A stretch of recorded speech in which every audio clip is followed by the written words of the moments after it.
Hi guys, today I want to talk about presenting pricing.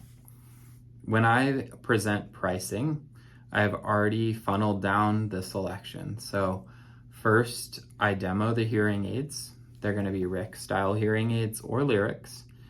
Second, I go into the shape of the hearing aid and we whittle it down to their final selection for shape. I don't move on to talk about technology and cost and all of that until I figured out what shape of hearing aid they want. So let's say they want an in the canal style hearing aid. Now I present technology tiers along with pricing. Sometimes it makes best sense to present our pricing and then subtract the insurance benefit. Other times it's more logical to just present the total out-of-pocket cost to the patient. So whatever seems more honest, but whatever we do, present it not just verbally, but also written out or typed out, because patients want to see it as reality and they trust what they see, not just what they hear.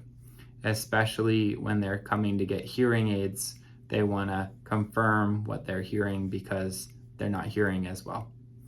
So when we are presenting pricing, have it written out, have it funneled down to like 4 options. I'll typically write out the different prices for the Starkey levels, and that way they can decide for themselves what their budget is. I also always explain to them that if price weren't on the table, I would select the highest option because that would be best for everyone, even those with a lifestyle that's not very active, because even in a quiet environment, you'll benefit from the clarity benefits.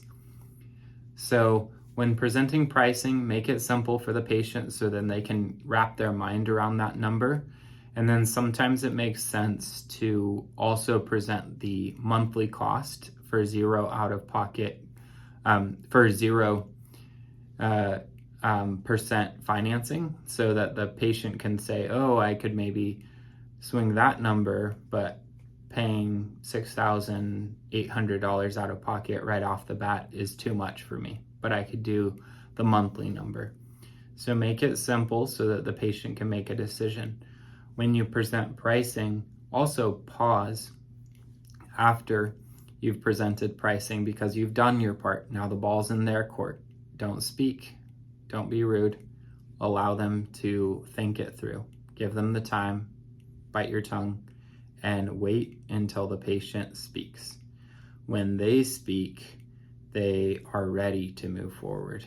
And with whatever decision they're going to make, you've only presented good options for them. Good, better, and best. So you can be confident in whatever selection they make that that's a good decision. So move on once they select whichever price point they want to choosing color, or to taking impressions, or to the paperwork for insurance. That way you're not stalling and making them hesitate and think that they really need to think this through and take it home and then never get hearing aids and never make a decision. Make it simple.